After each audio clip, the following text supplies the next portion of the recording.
Go.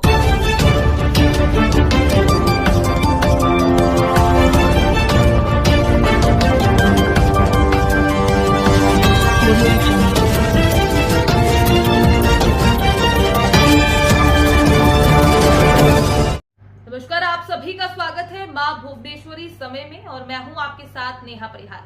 आइए नजर डाल लेते हैं आज की मुख्य खबरों की ओर।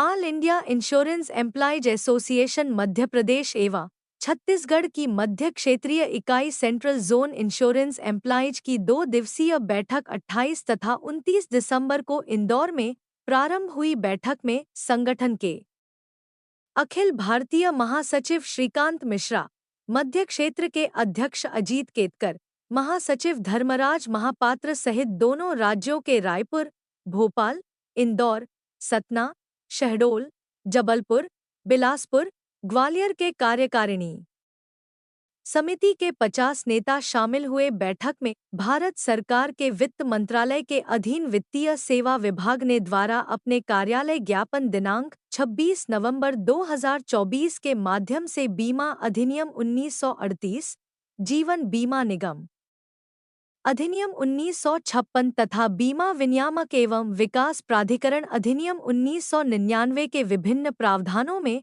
संशोधन के प्रतिकूल प्रभाव पर विस्तार से चर्चा के बाद इसके खिलाफ आंदोलन की रणनीति पर चर्चा की गई। उल्लेखनीय है कि इन प्रस्तावों के विभिन्न पहलुओं पर आईआईए की ओर से डीएफएस, वित्त मंत्रालय का वित्तीय सेवा विभाग के सचिव को अपनी आपत्ति दर्ज कराई गई है और इन प्रस्तावों को देशहित में वापस लेने की मांग की गई है। रोल सर, आज के सेमिनार के बारे में बताएं कि किस उद्देश्य को लेकर आज ये सेमिनार किया गया। ये all India insurance employees association की एक जोनल इकाई है, क्षेत्रीय इकाई है, central zone insurance employees association. इसका वर्किंग कमेटी आयोजित हो रही है।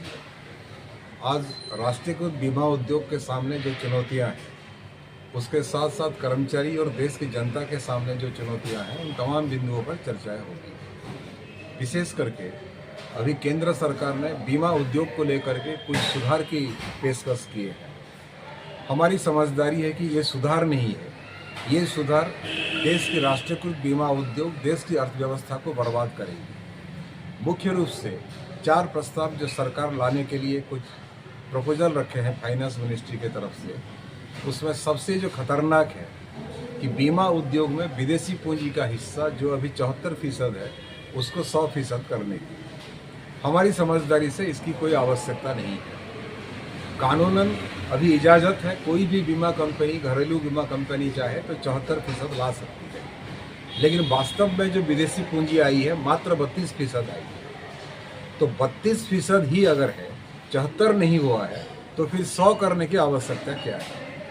इसका केवल एक ही परिणाम होगा कि 100% अगर बीमा में विदेशी पूंजी लाया जाता है तो निजी क्षेत्र में जो घरेलू सरमाएदार घराने हैं, उनको छोड़ करके विदेशी सरमाएदार घराने अपना बीमा कंपनी 100% पूंजी में अगर कारोबार शुरू करेंगे तो हमारे घरेलू बीमा बाजार में एक घोर संकट पैदा होगा। और सबसे जो खतरनाक होगा, एलआईसी जैसा संस्थान या राष्ट्रीयकृत आम बीमा उद्योग जैसा संस्थान, वो भी मजबूर हो जाएंगे मुनाफे के चक्कर में।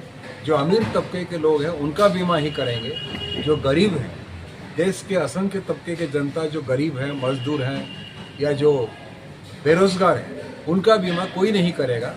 इसीलिए बीमा उद्योग में विदेशी पूंजी 100% करने की कोई आवश्यकता नहीं है। कि सरकार ये कह रही है कि 2047 तक हमें कहा जा रहा है कि हम लोग अमृत काल में प्रवेश करने वाले हैं। पता नहीं,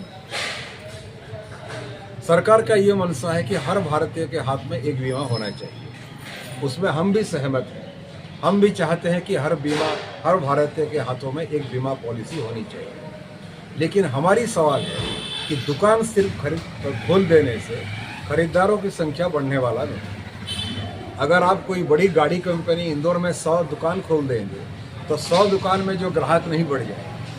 इसके लिए देश की आर्थिक व्यवस्था में सुधार की गुंजाइश है। एम्प्लॉयज का प्रेसिडेंट हूँ और आज हमारी जो बैठक है, जैसे मिश्रा जी ने बताया, इस बैठक में हम जो बीमा के क्षेत्र में प्रस्तावित परिवर्तन है उसके ऊपर अपना विचार विमर्श कर रहे हैं।